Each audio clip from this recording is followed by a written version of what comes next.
Hello and welcome back to the Phoenix Wright 8th Attorney Trilogy. And last time we were investigating what was going on at the very big circus that second time around.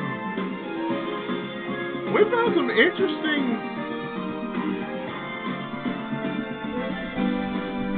and I do mean interesting, things this time around. So what we are going to do is we're going to go into the trial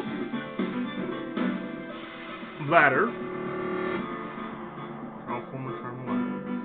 which is the second half of this case, which is the finale of this case. So let's go ahead in the first part of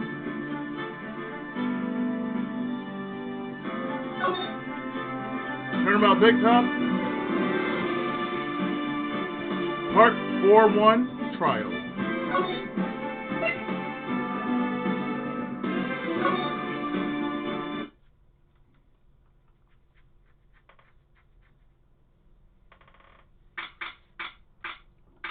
December 30th, 9:41 a.m. District Court, Defendant Lobby, number 5.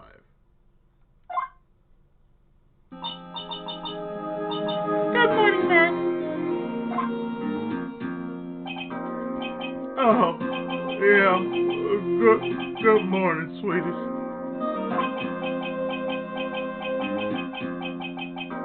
You don't seem like it's usually sparkling self today. I'm always like this before I go in front of an audience. I'm working up to it.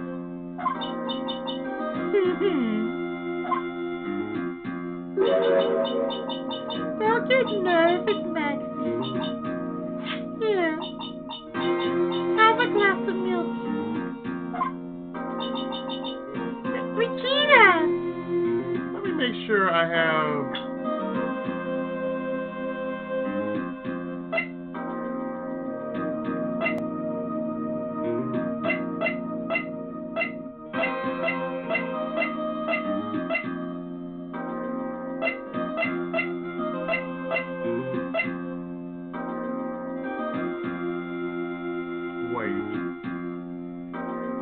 I don't think I have it, do I?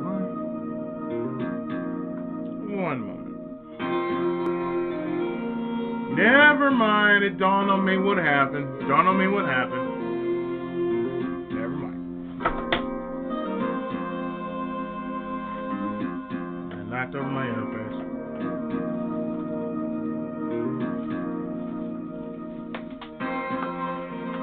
Regina! Contact! How fabulous!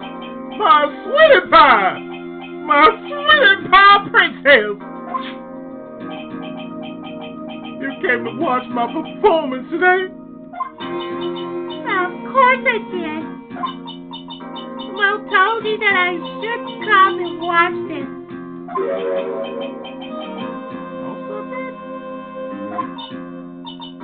So, what kind of performance will you put on today?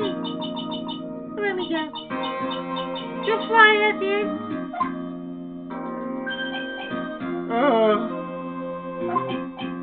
It's not that kind of show. Isn't that right, my sweetest? Huh? I think my sweetie pie princess she doesn't seem to realize what's going on. Or even where she is.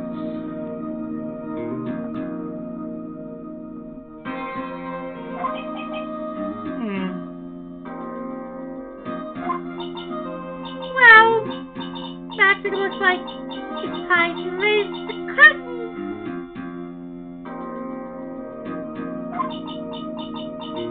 I'll see you later.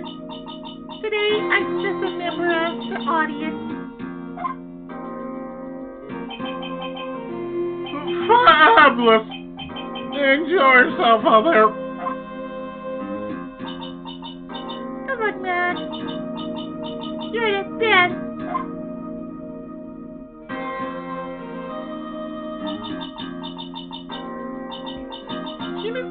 going to thank me? Top of the morning to ya! Everybody, let's get ready to get stuck in legal limbo! Hello, here you go! Mo? Top of the morning to ya, governor! Top of the morning. Stop the ticket! Attacking the day starts with energy in the morning. The early bird gets the worm. But then again, words lack higher brain function.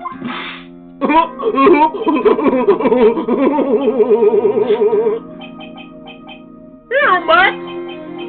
I brought you a present. Have some milk.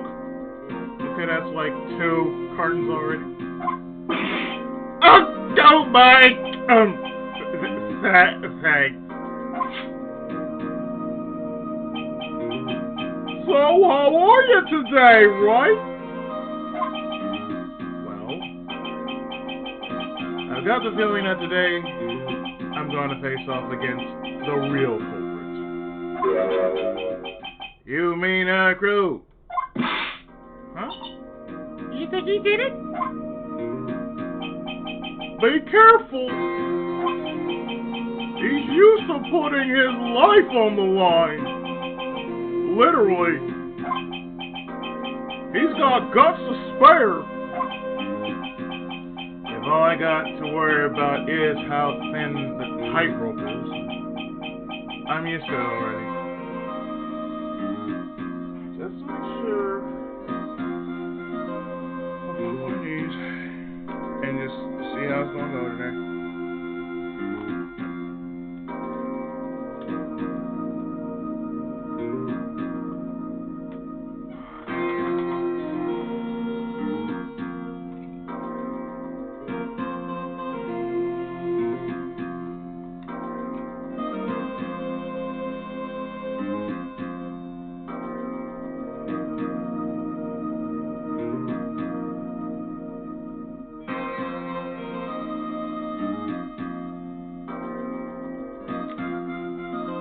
About cereal.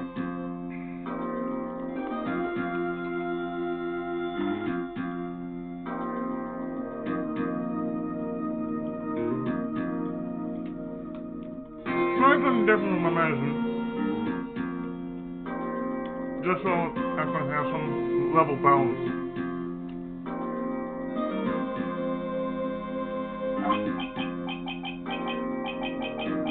It just means that I won't be able to press them like I can other witnesses. What are you going to do then, Nick? I guess today we'll just have to do without our usual psychological warfare. Today, we rely on evidence. It's the only way we'll get past Acro and to the truth.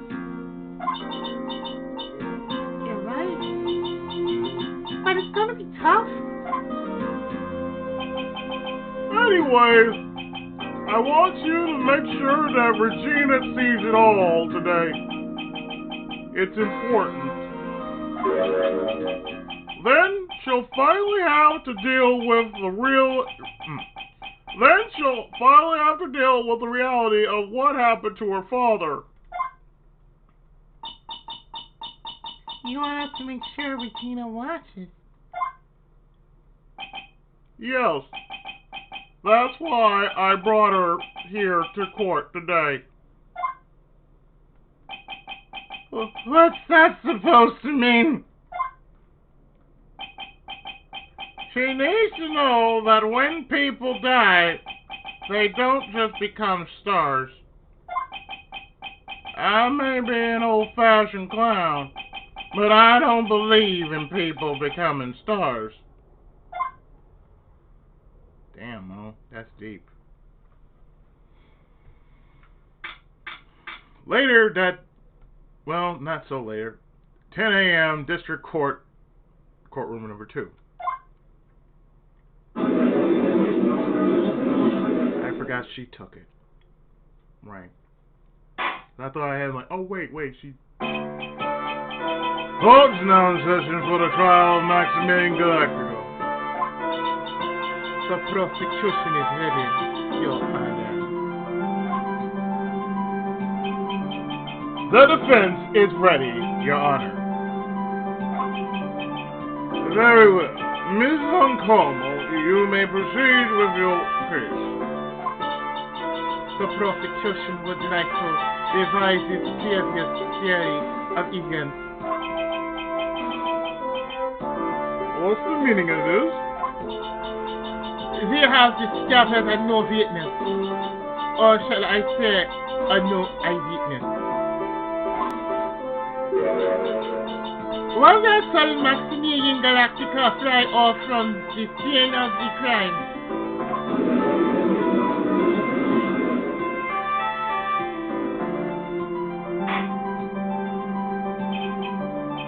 Order! I had a feeling something like this would come up. Due to this revision, we are prepared to explain how the defendant flew that night. In explanation, the prosecution will present if the need so arises. In fact, my detective said of all night creating a mock-up as the scene on my order.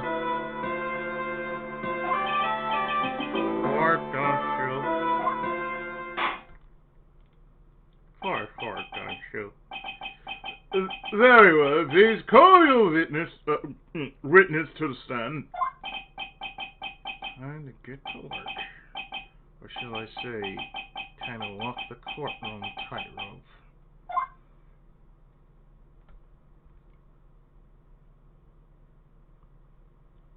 Birds also included. Hello, friends.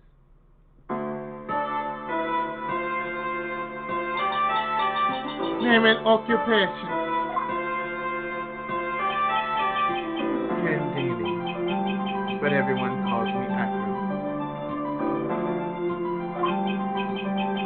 I'm employed as an acrobat at the very big circus.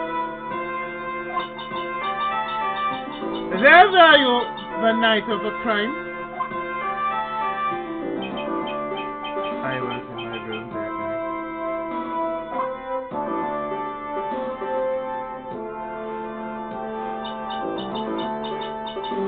If you look at the map, you will see the witness room is near the crime scene. My room is on the third floor. The crime scene is below my window. The night of the crime. The night of the crime. The witness saw something quite shocking. Would you like to tell us what you witnessed?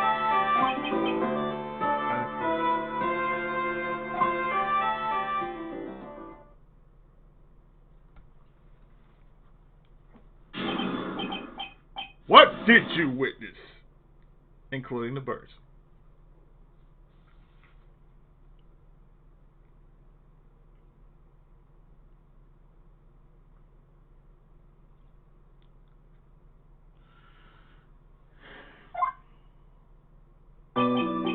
It was just after 10 p.m.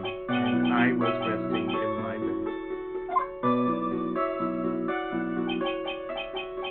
Around that time, I heard a large thump noise from outside the window.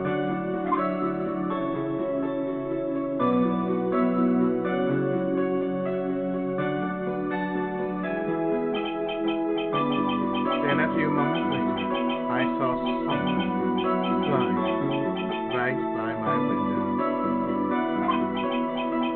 It was Max Galactic. I only saw him from behind, but that's who it looked like.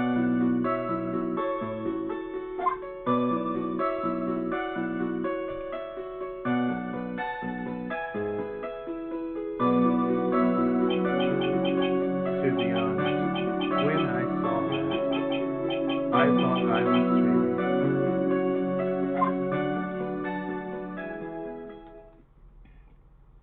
that's 4. No, 5. 5. Let's see. This witness testimony matches up exactly with that of the crowd.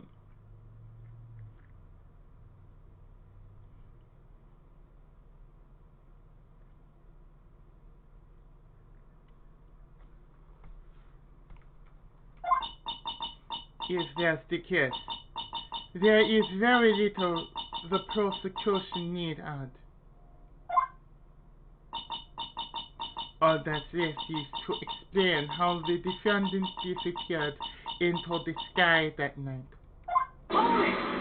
Bitch, wait a minute! Before we get that far, I'd like to cross-examine the witness. A foolish choice by a foolish fool who wishes to fear the foolish sadness of a sad fool. A man must know the proper timing for things, Mr. Phoenix Wright. Just like your old friend Reiji Mitsurugi did.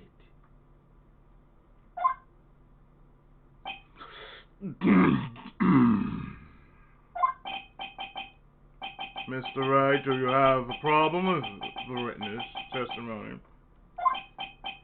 In the words of Miss Von Karma, may I quote yesterday's proceedings? There's no way that actually happened. Very well. You may proceed with your cross-examination.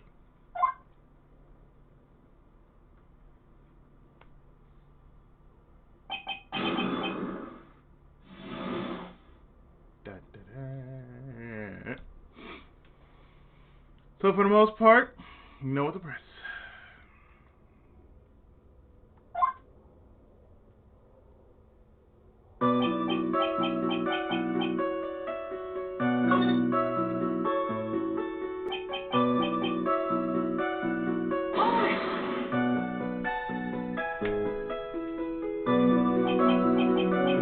Your room is on the 3rd floor, right?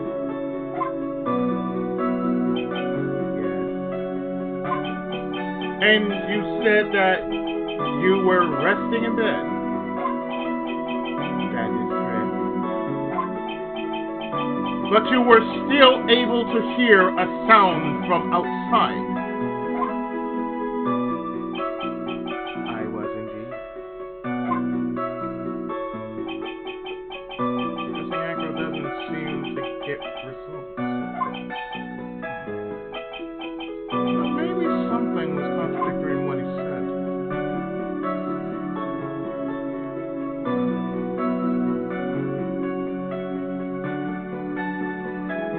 Nothing wrong there.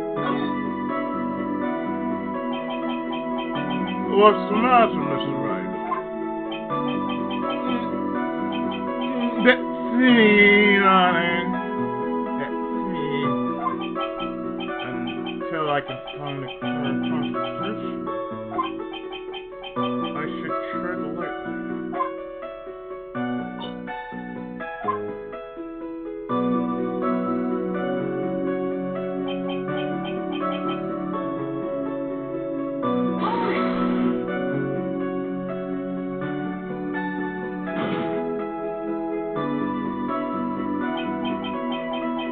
Are you sure it was a human being?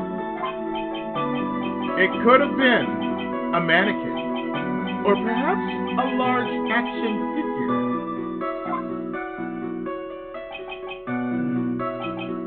Well, setting aside the possibility of a mannequin, an action figure is possible.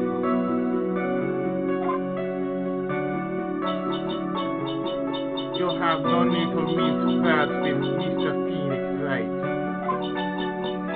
Testify to the truth and only the truth, just as if he were there with you that night. I believe it was a human.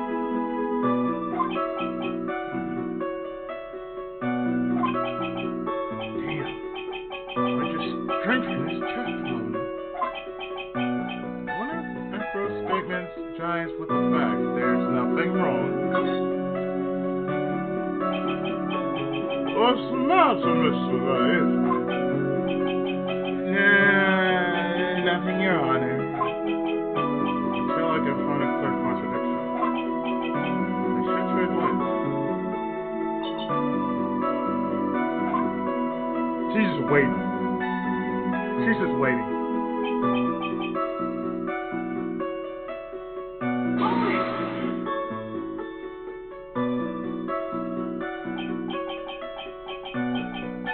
The light in your room was turned off then, right? That's true. I was going to that afternoon. So with the lights off, you were still able to clearly see a human fly by your window.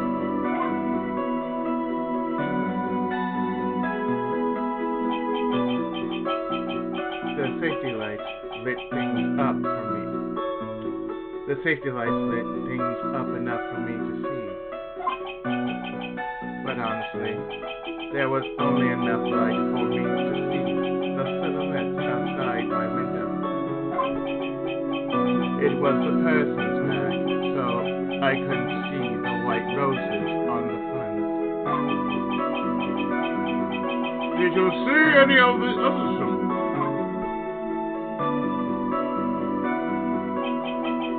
I clearly saw the silk hat as well as the cloak wrapped around his body. And then the bird just poof right back on him. I'm convinced that the person I saw was Max Galactica.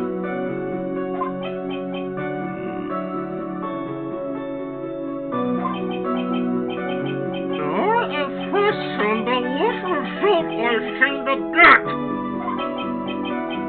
Maybe there was something fishy with his light, but it's been a testimony. Yep. Yeah, that's it.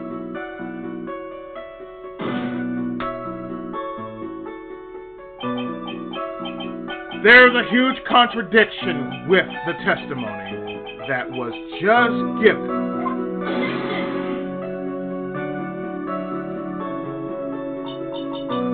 Yes, there's a contradiction. Then prove it with evidence. He's right. Let's see some evidence. Do you have any evidence to support your claim of a contradiction?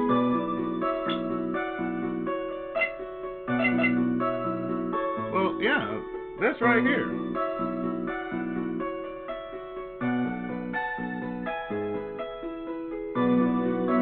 Today? You claim to have seen the exact same thing Mo saw that night. Do you stand by that? What do you mean? The silk hat.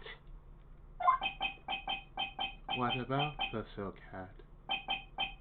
I saw it on Max's head as he flew by my window. Well, you should have tried looking down out of your window that night.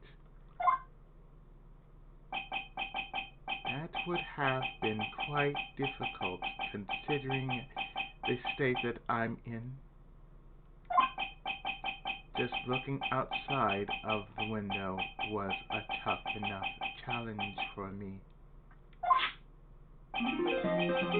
That's a shame, because you would have noticed the silk hat found on the scene. That's the ringmaster's hat, right?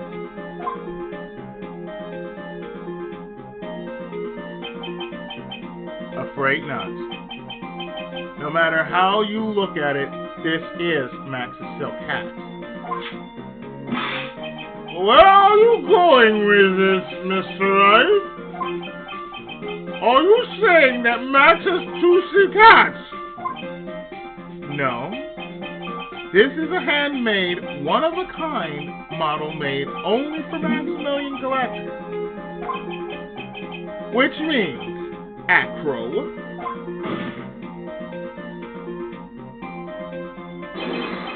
that you've been fibbing on the stand!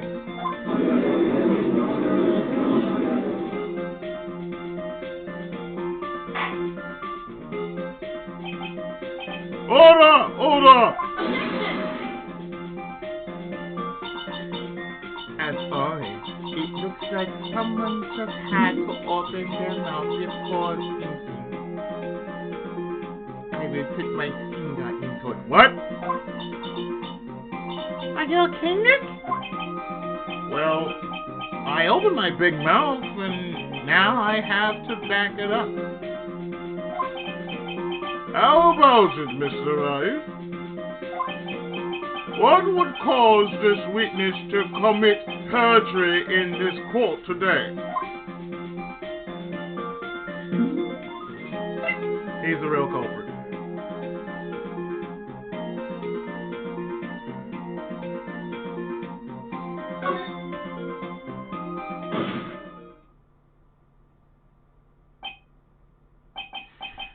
Your Honor, on this occasion, the defense accuses Acro himself.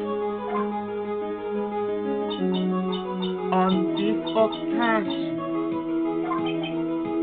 Accuses Acro? What in the world are you accusing him of? Obviously, we accuse him of the murder of Mr. Russell Berry.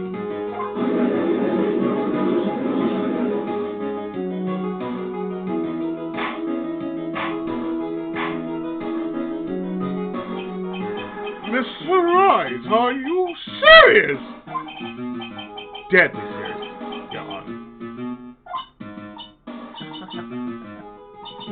I think your trip to the circus has served you well. You seem to have learned how to try and grab an audience's heart and mind.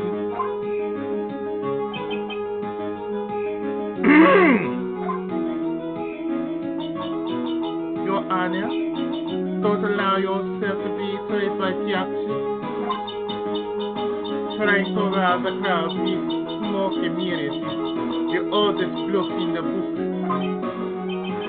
Really? If you don't believe me, just look at the witness.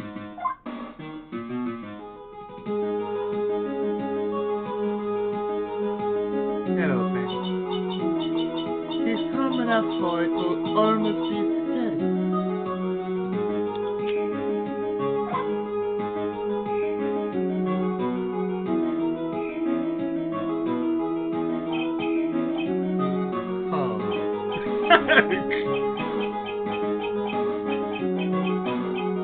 Yes, they're cool with it. Mr. Tingling, do you have any response to the defense accusation? I don't really need to say a thing, do I? What do you mean? Everyone, take a good look at me.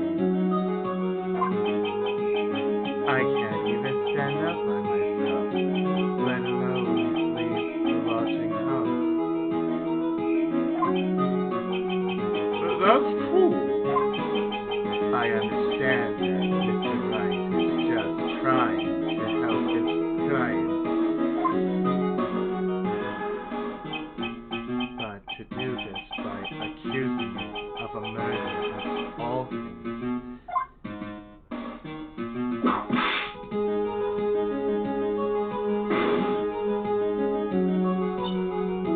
See, even a sliver of common sense makes it clear the accusation is ludicrous.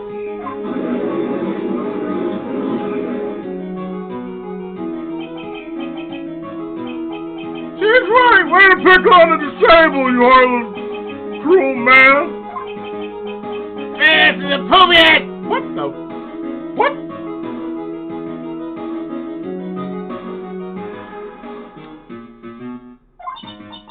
say that, Mr. Phoenix Wright?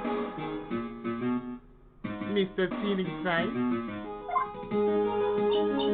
If you're trying to drum up support from the peanut gallery, that's how you do it.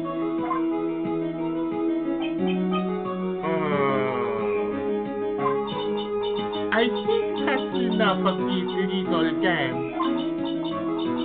I hope the doctor's note to confirm that Acro is unable to stand under his own power.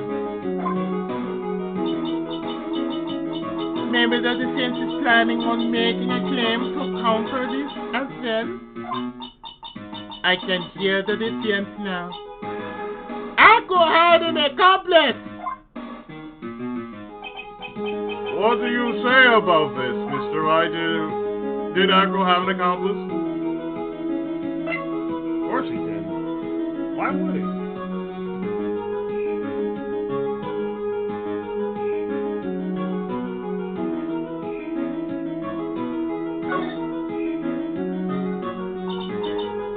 Now then, this must be real. We get to hear the name of the mysterious accomplice.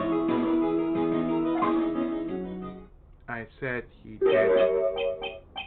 Not this time, Von Karma. What?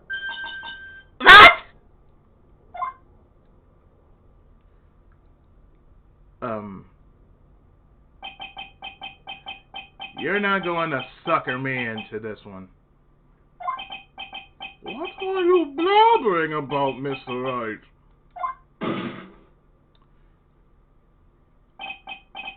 There was no accomplice. Acro planned and committed this murder all by himself.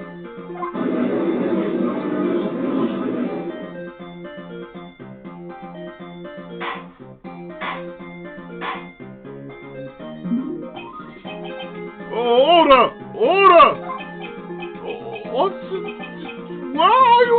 What are you getting at? Way to keep him on his toes, Nick. Now, I'm going to have to prove how it all fits together. I have to show how Acro murdered Russell Berry. Can you do this? Can you really do that? I know what I can't do. I can't stop now. If I stop attacking, I'm doomed. All right. So let's do it. Mr. Phoenix Wright, if this witness is the killer, then his eyewitness account is all lies, right? Mr. Wright, I'd like you to clear something up for me. When the crime was committed, exactly where was Mr. Dingling?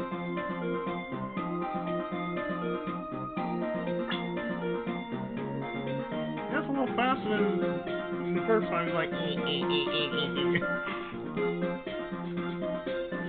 Well, let's see.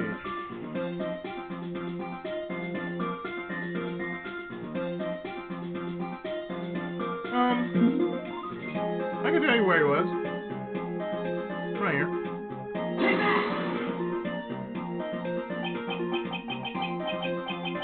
He was obviously here the entire time. That's Acro's room. Very simple, man. Acro wasn't able to leave the lodging house by himself. In that case, there can be only one correct answer.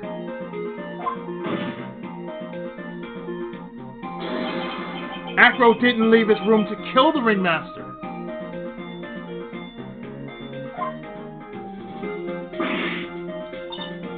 What? Are you nuts? What say you, Mr. Dingling? Hello, bird. Hello, friend.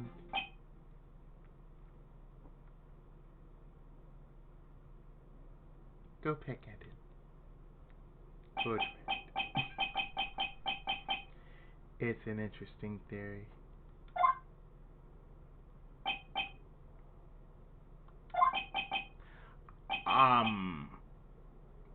That's it? Considering that what you propose is impossible, yes, that's it.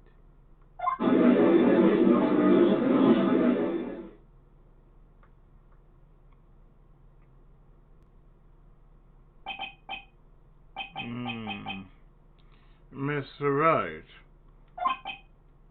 Yes, Your Honor.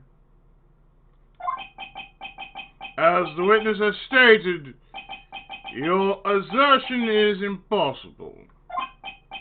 As he is in a wheelchair, there is no way he could go to the scene or be the killer. You've got a point. It seems you've forgotten how... It seems you've forgotten once again, Mr. Phoenix Wright. The defendant was clearly spotted at the scene of the crime. That's true.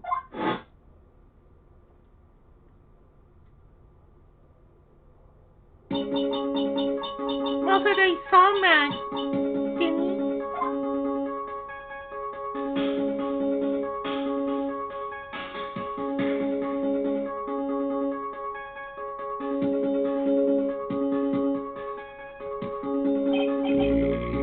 But, Maya, It's still impossible for humans to fly. Do you mind if I ask a question, Mr. Wright?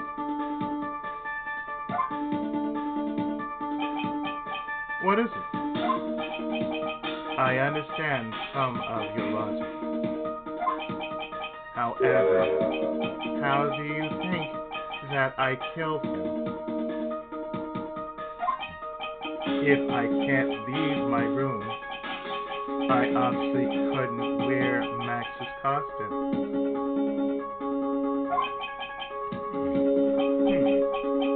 How did he do it?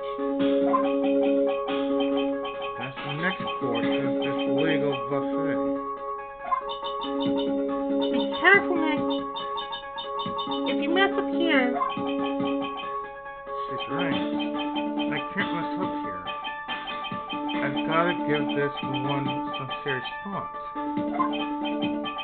I'm sure that Acro killed the ringmaster. And he did it while he was in his room.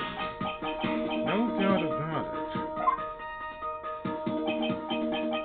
Time to enlighten us as to how Mr. Dingaling committed the crime, Mr. Wright.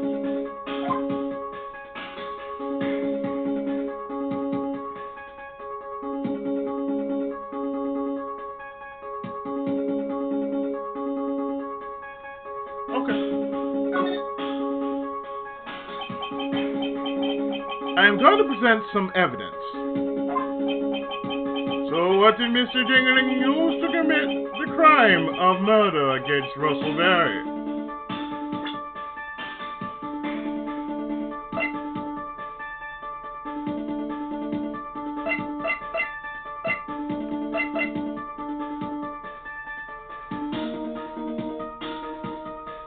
This right here.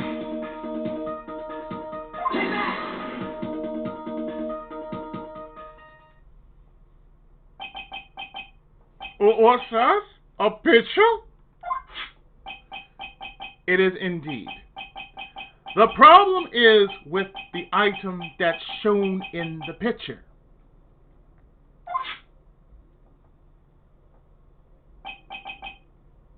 The bust. It's quite a large bust. And because it is life-size, it is also very, very heavy. heavy. Machine gun! Heavy enough to guarantee a certain death. Especially if it was dropped from a third-story window. Ah! That's so Bitches.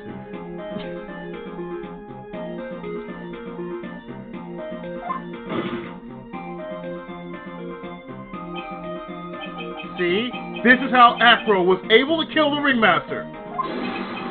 With the force of gravity and Maximilian Galactica's ample bust. It sounds so dirty.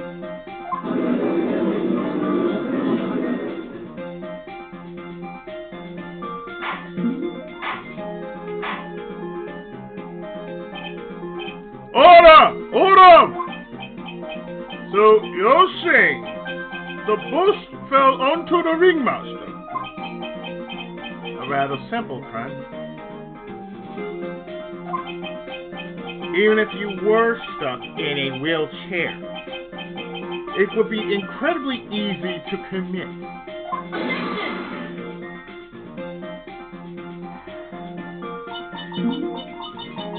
How could you possibly get a VFW something forever? It's impossible!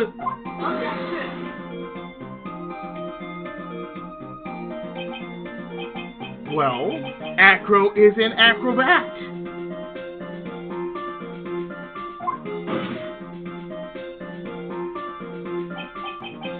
He should have more than enough upper body strength to carry something like the bust.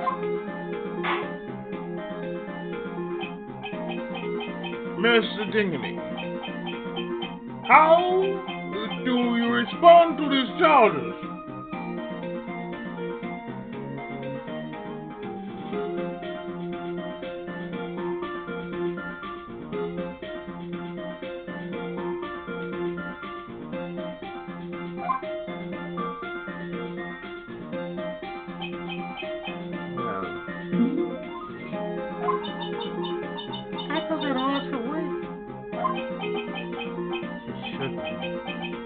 He knows that I'm getting close to the truth.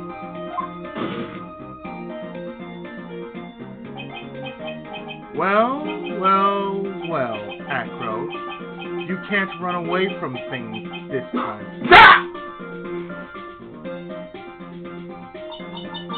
I watch what I say. It's either you, Mr. Felix Wright.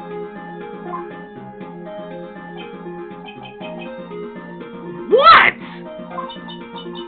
Your Honor, the physical health of the witness is material to discuss.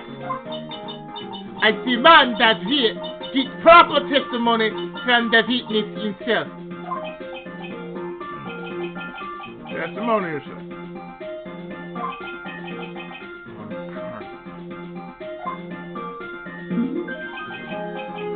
She's just using this testimony as a ruse to solve for Tawny.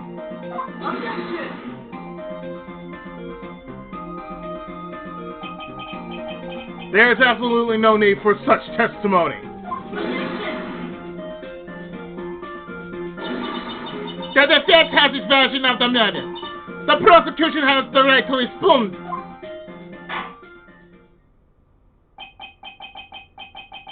The defense's objection is overruled. Why can't he see things my way once in a while? Mr. Jingling, I'm sorry, but we need you to testify about your physical condition. If you have any doubts about your ability to testify, we can request expert testimony.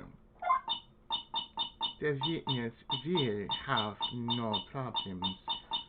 However, let's all be respectful towards him. Thank you.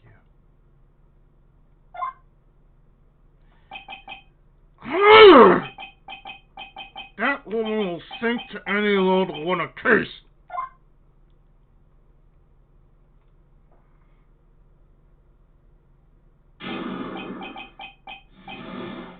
Physical state.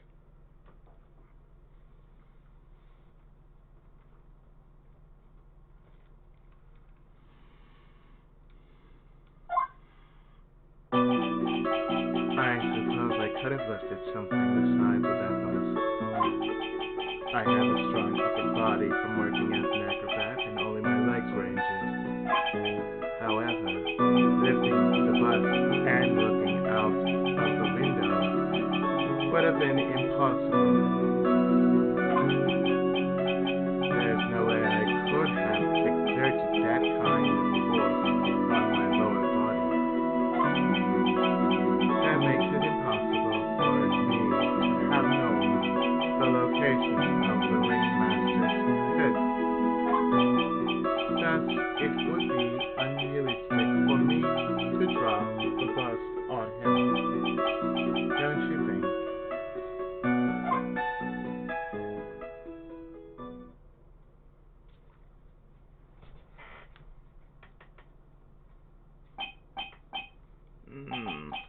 I have no doubts in regards to this witness's testimony.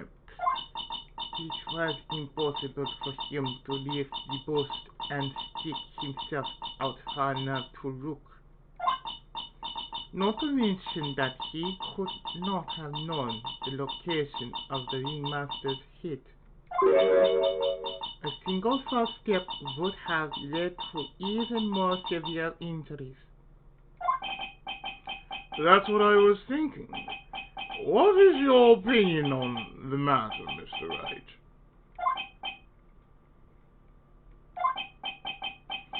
I'd still like to proceed with my cross-examination. He is simply stalling. It's shameful, really. I can't let her get to me! He's got to focus.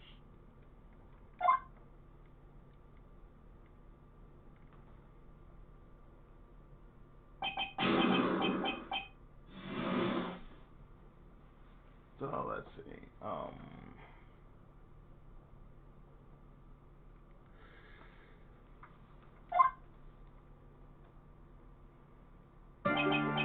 One, two, three, four, five.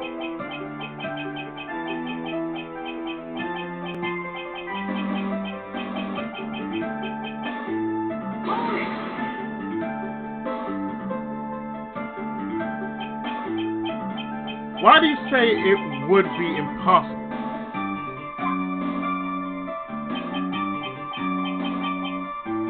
Allow me to explain. You accepted that if I was carrying the bus, I couldn't see out below the window. Thus, there is no way that I would know the location of the ringmaster's head. Well, I suppose you've got a point. Hey, Nick? What if you turn things around? Maybe if you think of it sort of like this.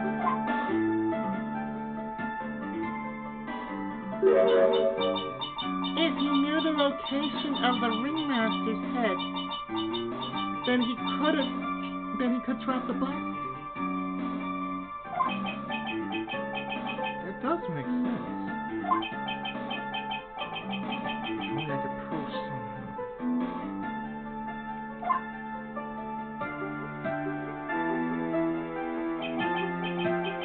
And if I knew the location of the ringmaster's head without looking down,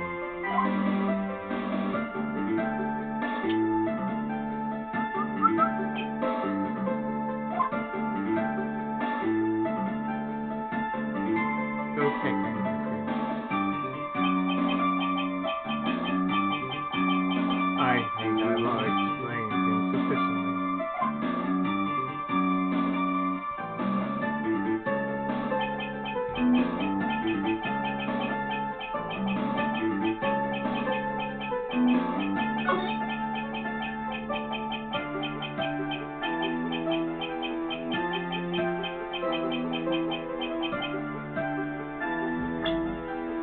Oh, wow, no. Especially if you got this.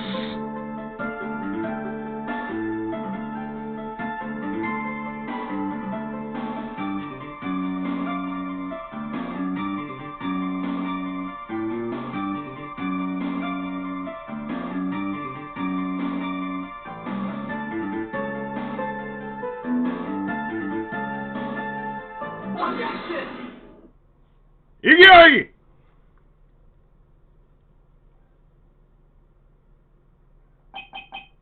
Acro. You didn't really need to lean out of the window, did you? What are you driving at, Mr. Wright? You already knew ahead of time where the ringmaster's head was going to be. Quite precisely, I might add.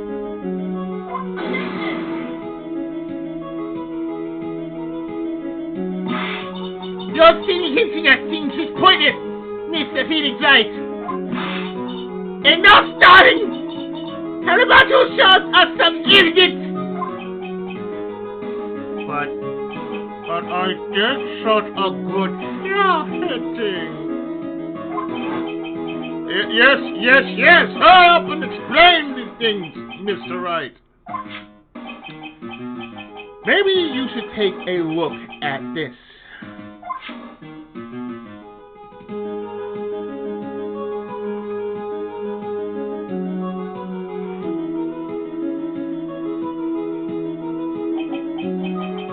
The key point here is the wooden box. The same wooden box that the victim was found hunched over. The same. The question is, who placed the wooden box here?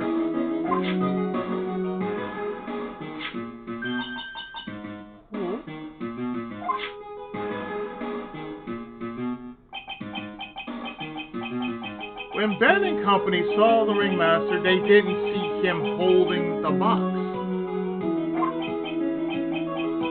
Which means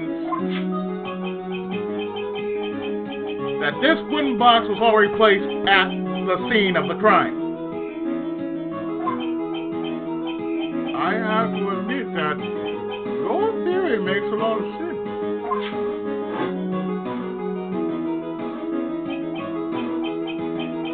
The moment that the bus came falling down was exactly the same moment that the ringmaster lifted up this wooden box.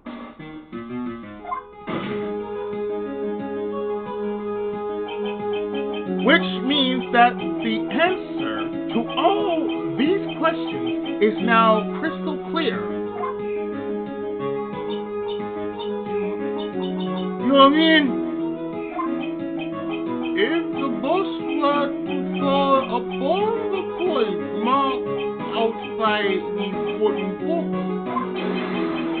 there would be no way that it could miss the head of the victim? No! It's a good...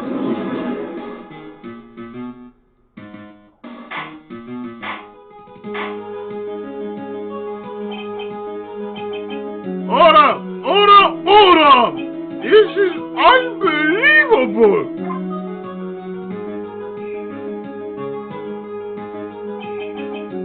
Fine.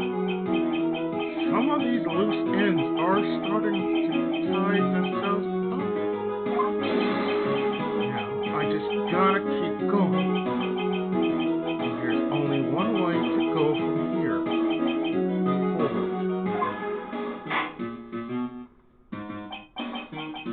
So the next question I have is, who placed the wooden box at the scene? It was Mr. Dingling, of course. He connected it to a rope, and then all he had to do was lower it down.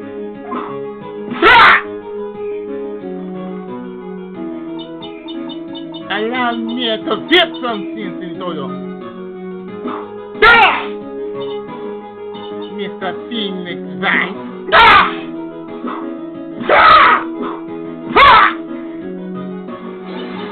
The ringmaster's head could have been anywhere when he lifted the books.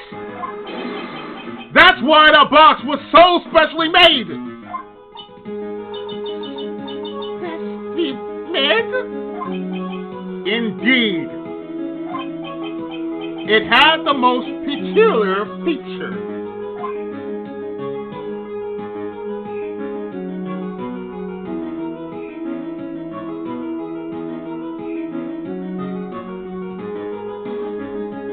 The weight.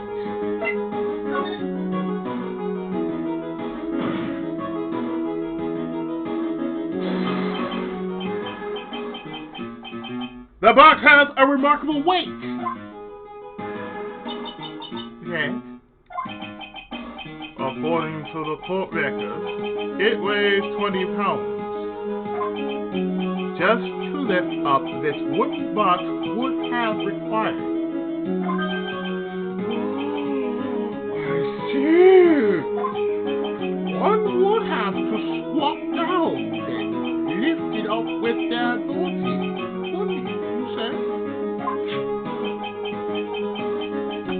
That's exactly what I was trying to point out. The box is also very large.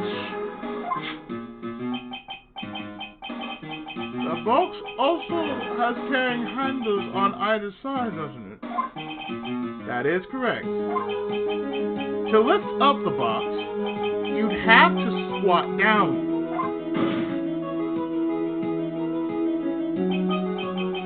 Which means that no matter who you are, your head would be in approximately the same place. Of course, if I was standing up and I had to pick something up, I would have to squat my legs.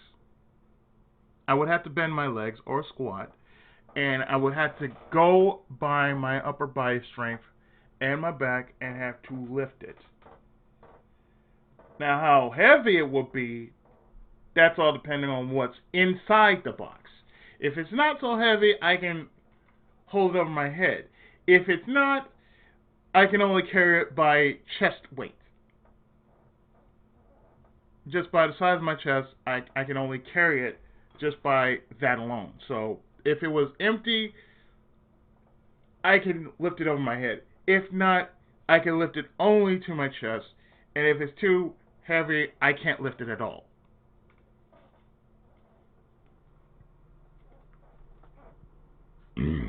Excuse me. And on top of that, well, see, your head would still be in the same position. Because you're doing this, and your head would still be in the same position. It would never change.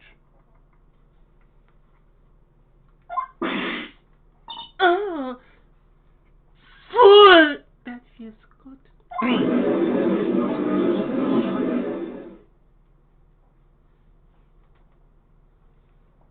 Hello, friend.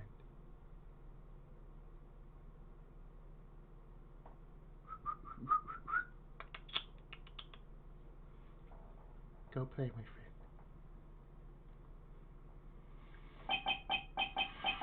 Doesn't even bother to listen to me anymore. I've heard what you said. I've heard what you had to say.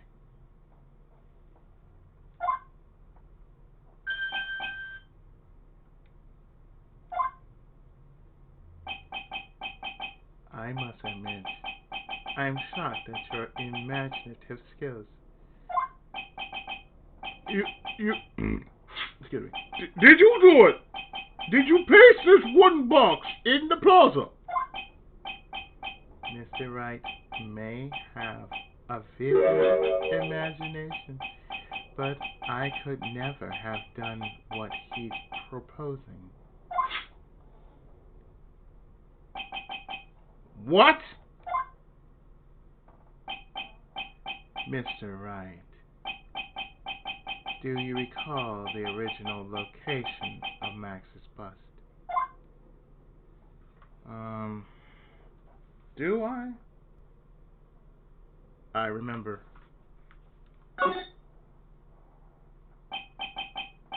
Of course I remember.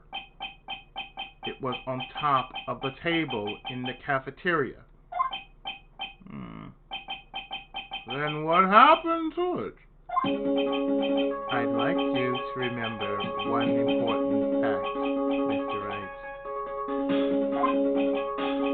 I could not possibly leave the lodging house by myself. what that means? You understand what I mean, don't you? I may very well have been able to drop the bus from my room.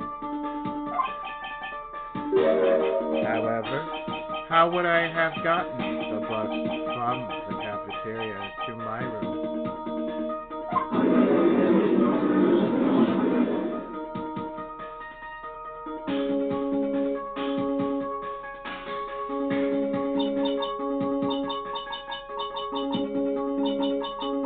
You see, Mr. Phoenix Wright?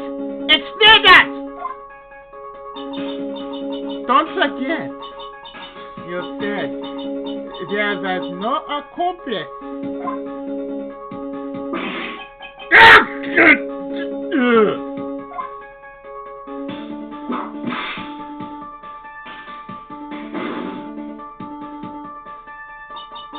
That is exactly how the witness would have carried the boost from the cafeteria.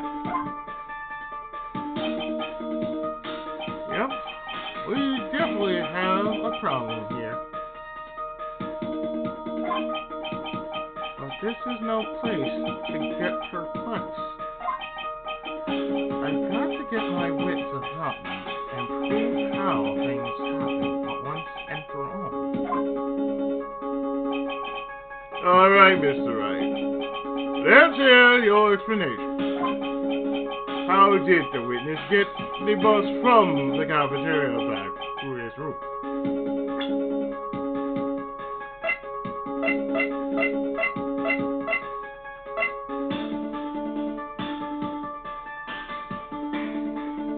This dude right here?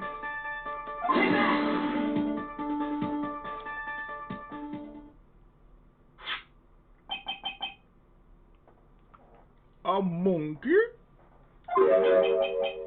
Everyone knows money. He loves shiny objects of any size. Oh, like when you stole the ventriloquist rings.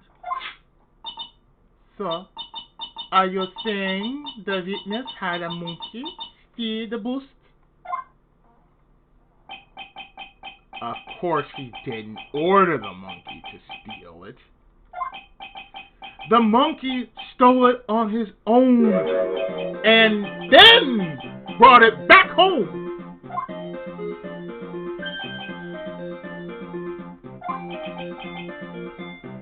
Home?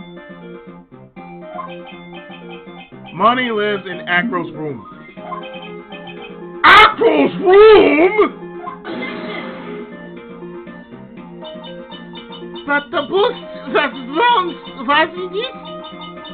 Bronze isn't at all that shiny.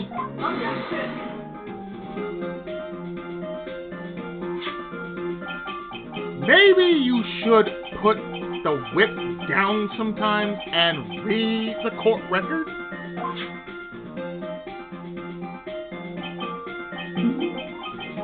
No, those are some very nice cars he told me. Yes, and they're made of plank, which is very shiny. Oh! Ah! Oh, harder! What? Acro!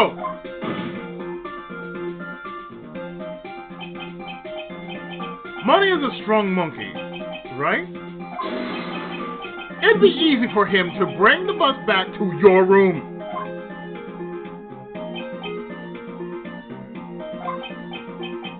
If he wasn't able to handle that himself, I'd be on the market for a new roommate.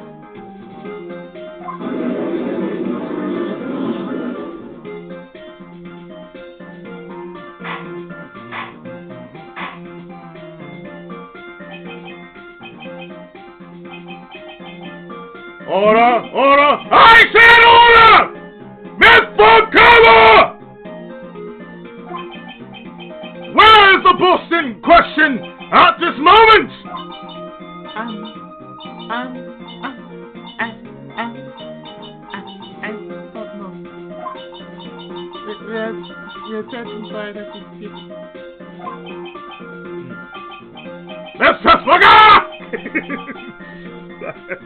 That's all I can think was Miss Chestmarker, like, God damn it. This is a rather strange turn of events. But let's say that the monkey had not stolen the bush. What would have happened? Well, in that event,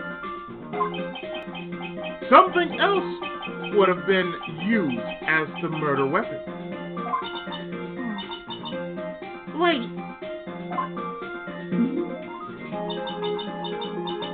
So you mean this bus was the murder weapon?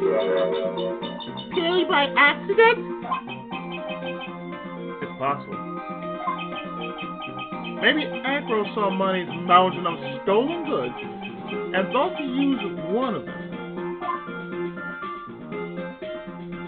Bear's like, oh, fuck this shit, we out.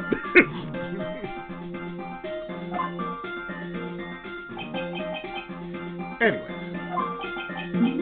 I think we've more than proven one critical fact. Namely, that it was entirely possible that Acro was the murderer. Read that again. Namely, that it was entirely possible that Acro was the murderer. Bacano!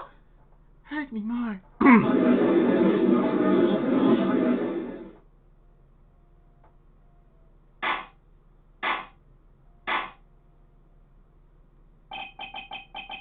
Mr. Wright's argument was so circular, I'm still a bit dizzy. However, his argument does hold water. There's no denying that. Don't seem so flamboozled, especially by this fraud of an attorney. Fraud? You've forgotten the absolute most important thing, Mr. Phoenix Wright. Yet, why are you sweating? That your hat for me? And what is that? You should know. Ah! Bitch! You forgot that your fraud of a magical crime was spotted at the scene of the crime. Ah!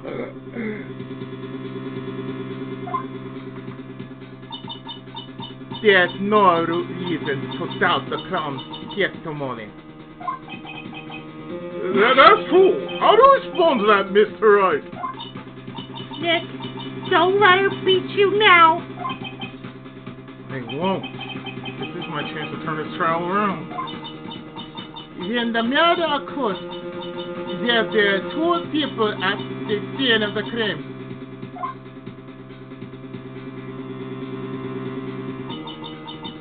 One was the victim, Russell Berry, and the other was the murderer himself. Answer this and only this, Mr. Phoenix Wright. Who was the murderer the Crown saw?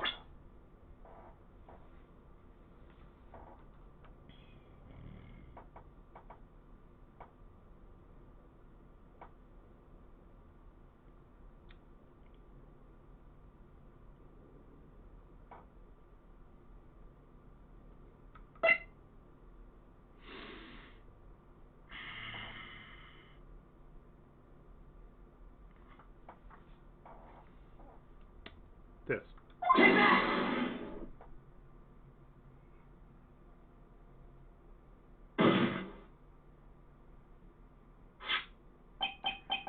He saw Max's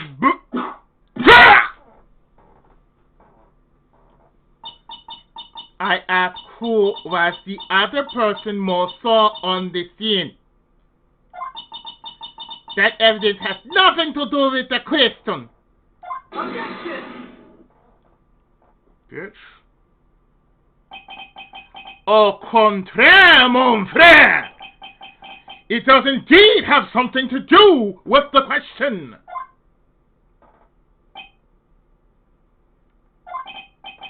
Mo said that he saw Max's silhouette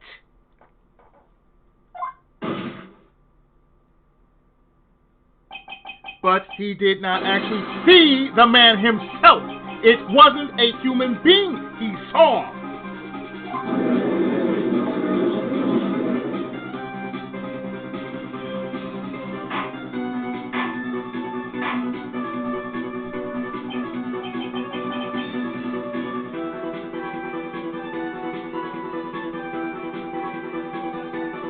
How is that possible? It's simple, really. What Mo actually saw that night was Max's bust.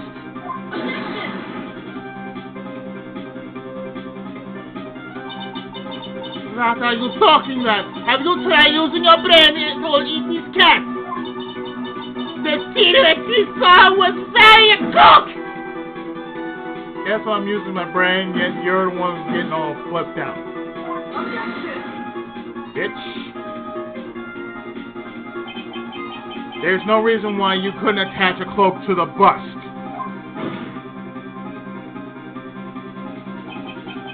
It would be easy to hang on one of the cars to the... It would be easy to hang one off of the cards in the bust's hands. Idiot! Who in their right mind would put a cloak on a bust? It doesn't matter who put it on the bust. Just wait a minute now, Mr. Wright. Who put the cloak on the bust? That question is of the utmost importance to the case, don't you think? Caught me. So that's how it is, Mr. Wright. Who put the cloak on the bust?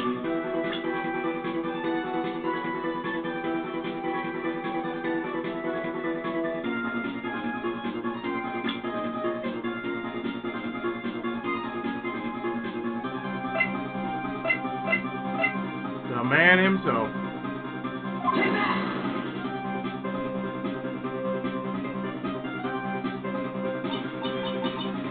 Sorry! Him!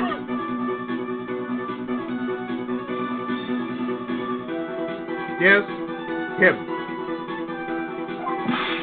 You are saying it was the victim himself? Russell Barry? That's what I'm saying. I mean, the victim himself placed the cloak on the bust? Place the cloak isn't really the right way of putting it. Now, what would be the right way of putting it, Mr. Wright? Explain yourself! Can you? Nick, do you really have a handle on all of this? I'm fine. I'm finally putting all the pieces together. There's really only one picture I can find. Anyway. Alright. So, you want to know what really happened that night? Let's step back in time.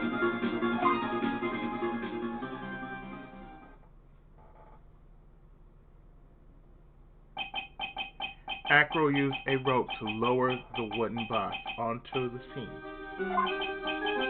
Then he attached that rope to the bus and dangled the bus out of his bedroom window, directly above the wooden box.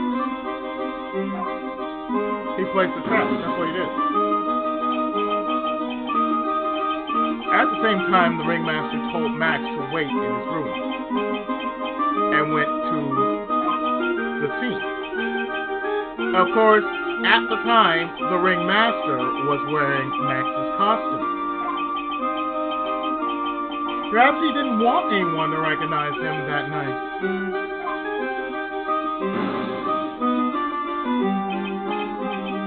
But just as he feared, he was spotted at the entrance of the lodging house by none other than a ventriloquist and his puppet, Brandon Trito.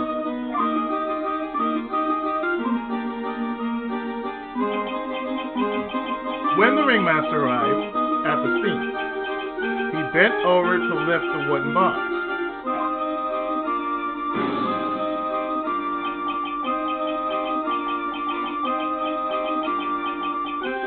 And that's when Acro took his chance and released the rope.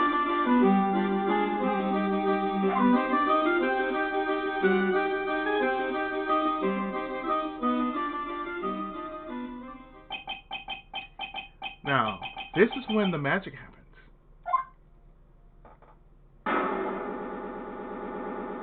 The hat came off. At the very instant that the bus hit the victim,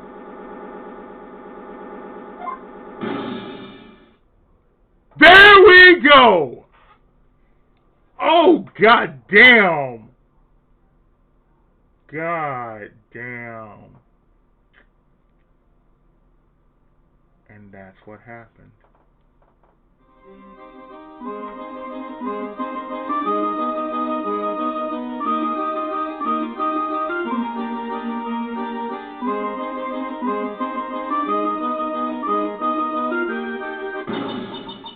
You'll wait just a second there, Mr. Phoenix Wright.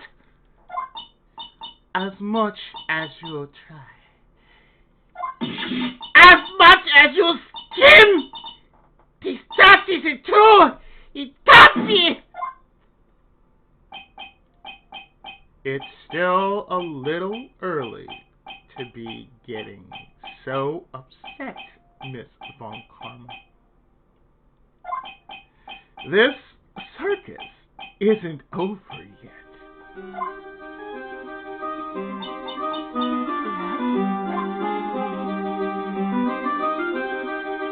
That is still, ooh.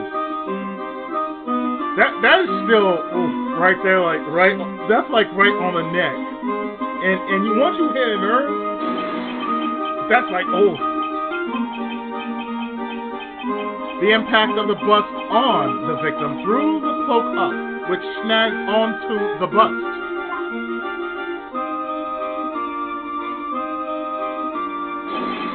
That impact also caused the sound of a certain witness heard, prompting him to take a look.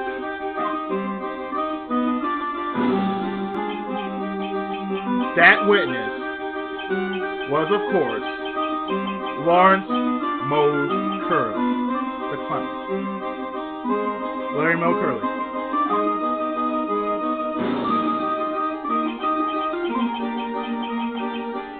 When Moe looked out his window, the cloak had already snagged onto the bus. Now,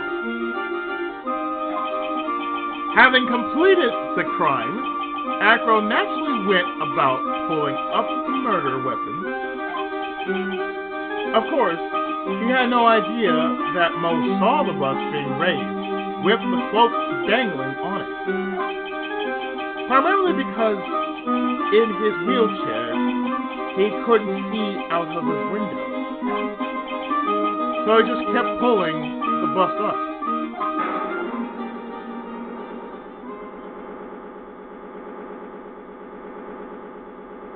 Therefore, he flew.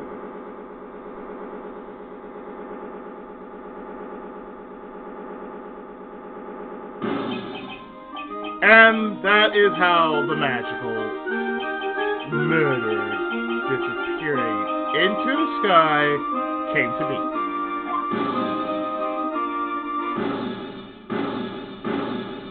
Wow.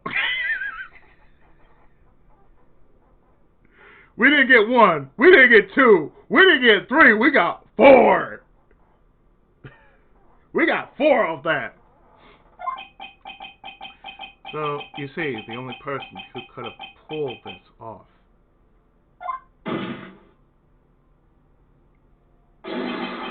is the one person who was able to drop the murder weapon from above the crime scene. Acro! It could only have been you. Hello, friend. And in the background, an ice cream truck passed by.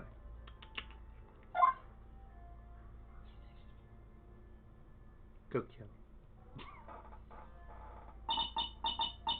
Agro's been playing mind games with all of us.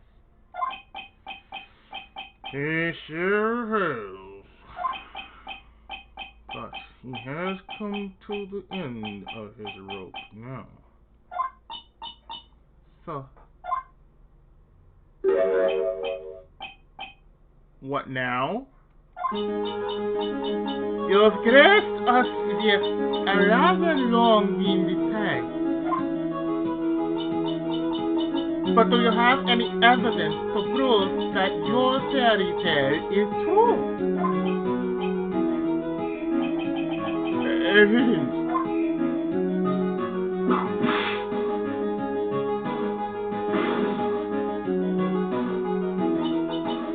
In this court, only two things matter. The power of evidence and the power of my view.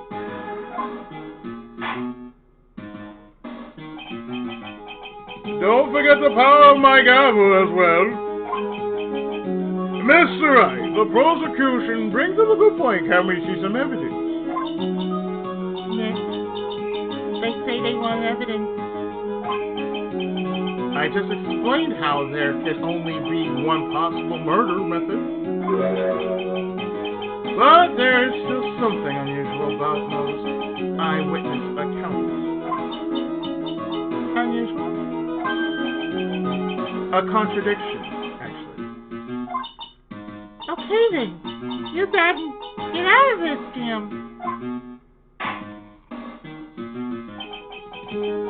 That's enough talking amongst yourselves. Proceed, Mr. Wright. Present some evidence to the court that backs your claims.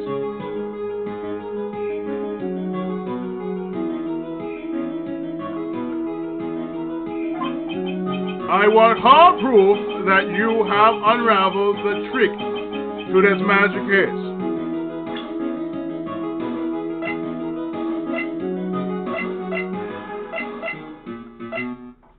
Well, if you insist.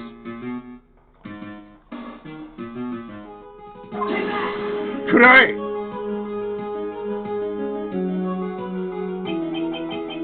The problem is Max's three symbols. You know, the silk hat, the cloak, and the white roses. Those symbols were a problem numerous times during yesterday's proceedings. Yesterday, there were two contradictions in Mo's testimony. The sea cat was one. The white roses were the other. But the theory I just presented explains all of these contradictions. You fool! Do you ever shut up? Do you? Max's silk hat was found at the scene of the crime.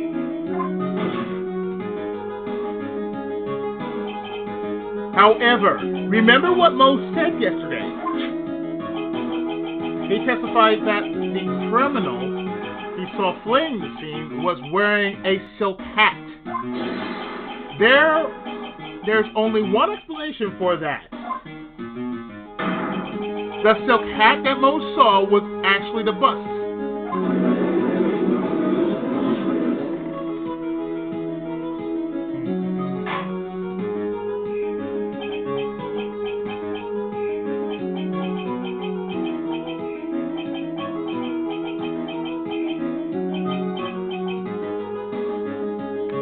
Still having my own chisel. Makes sense if you look at it that way. Then he did see the silk hat photo.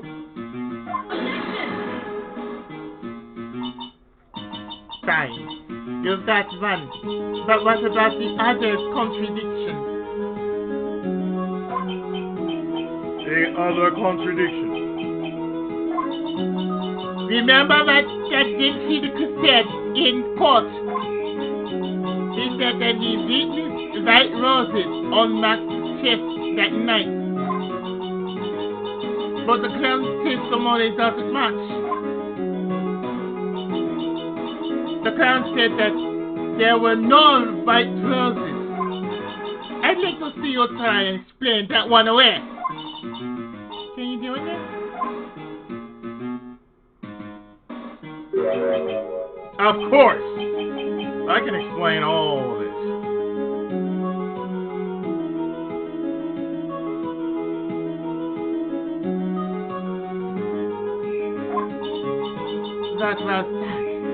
That was it. Please recall the instant when the cloak snagged onto the bust.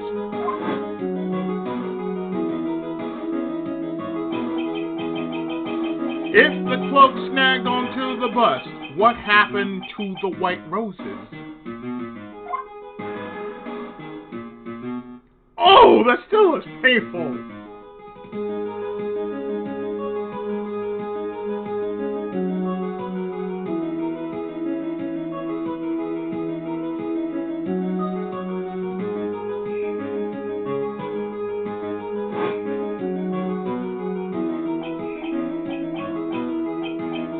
Do you get it yet?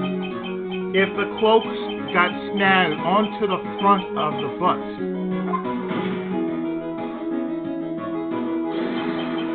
it means that the white roses would end up on the back of the bust. Ah! I saw it coming. Which explains why Mo didn't see them. The white roses were not visible because they were on the backside of the bust.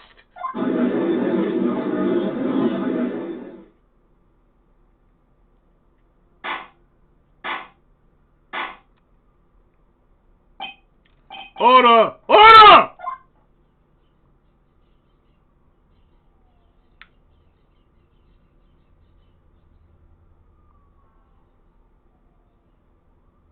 Police in the background. This is quite a shocking state of affairs. Mr. Wright's theory still sounds a bit absurd to me. However, let's just keep going down this road for a while and see where it leads. Let's do it, Nick. Then maybe Von Karma will finally throw in a towel. She's bent over. That's not good. Hello, friend.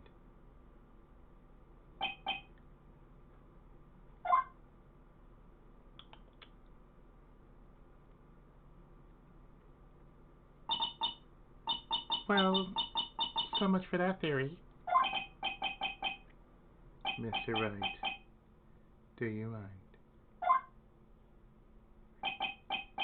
What is it? You took the time to research our circus, didn't you? Well, yes, I did. Is there something making you think that I didn't? If you did, then maybe you'll understand why I think you're off track. Why is that? Motif. This witness feels an incredible debt of gratitude towards the ringmaster. Anyone with any relation to the circus is well aware of this.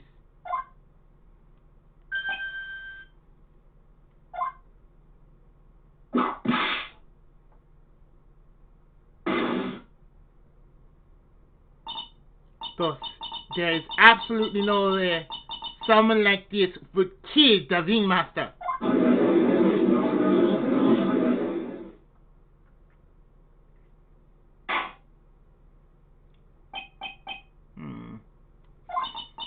Your Honor, I'd like you to hear Acro's story.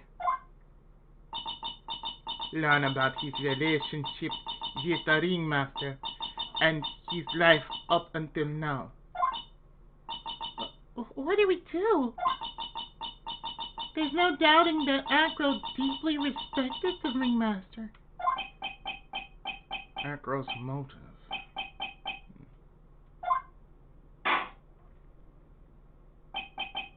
It seems that this case isn't over yet. Very well. However, I feel this is a good place to take a break. I will listen to the rest of Mr. Dingling's testimony after recess. This court will now take a 10-minute recess. For me, I'll be taking longer. 10 minutes of game time means dinner.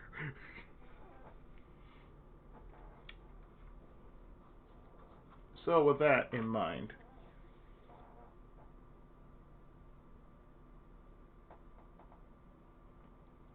in the next part, we're actually going to conclude it. So I'm going to actually stop here and drop the save like so. And next part, the conclusion, in which we do get to the bottom of things.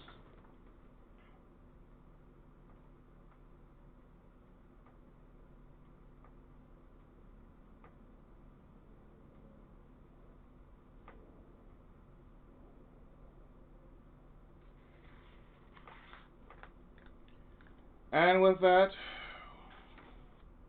the conclusion to case number 3, Turnabout Big Top. Thanks for watching, and I'll see you next time.